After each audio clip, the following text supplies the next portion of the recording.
Kumusta? Kumusta? Kumusta na kayong lahat? Isang mapagpalang araw sa bawat isa. Muli, ito ang inyong Auntie G. Isa na namang masayang araw. Bakit kamo? Nasa beach kaming magkakapatid, buong mag-anak. Naisipan na lang bigla na mag-bonding. At eto nga, dagdag kasiyahan, maraming pagkain, at isa pa, kami ay nag-bake ng pizza. We make pizza dito sa beach. Tingnan nyo ang mga kamay na gumagawa ng tinapay na ito. Yan yung crust, ang unang ginagawa. Kagabi pa yan ginawang masa at ngayong umaga lamang ibibake. Kayo ba? Ano ang ginagawa ninyo kapag kayo ay nagpunta sa dagat na mag-anak? Nagbe-bake din ba kayo ora mismo? Akalain mo yan, nagdala pa ng oven yung aking kapatid dyan. Medyo malapit lang naman din kasi ang kanilang bahay dito kung saan kami nagpunta at nagdagat. It is within the village. Kaunting takbo lang ng sasakyan, mga 2 minutes ay naroroon na sa kanilang bahay.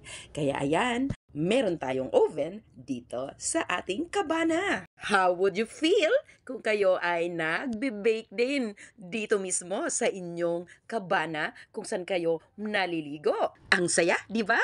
Pagkaluto ng crust or ng tinapay, eto na tayo. Ang paglalagay ng toppings. O di ba ang saya-saya kasi napakarami niyang kanyang toppings. Hindi talaga siya tinipid. Ang masarap na pizza sauce, nandiyan ang pineapple, onions, green olives, capers, cheese, mushrooms, bell peppers, and dinagdagan pa ng another cheese, ang mozzarella. Ganda ng ano. Alam mo yung tipon-tipon. Toppings, oh. Easy. Cheesy man. Vegan, pero may cheese. Eh, yung cheese daw, vegan din siya. No, pero galing sa ano, Ilocos Sur. Sa Bigan, Ilocos Norte. Talagang mga pito. Vegan, Ilocos Sur. O, di ba? May kasama pang joke. Yung joke nila, no? Hindi masarap.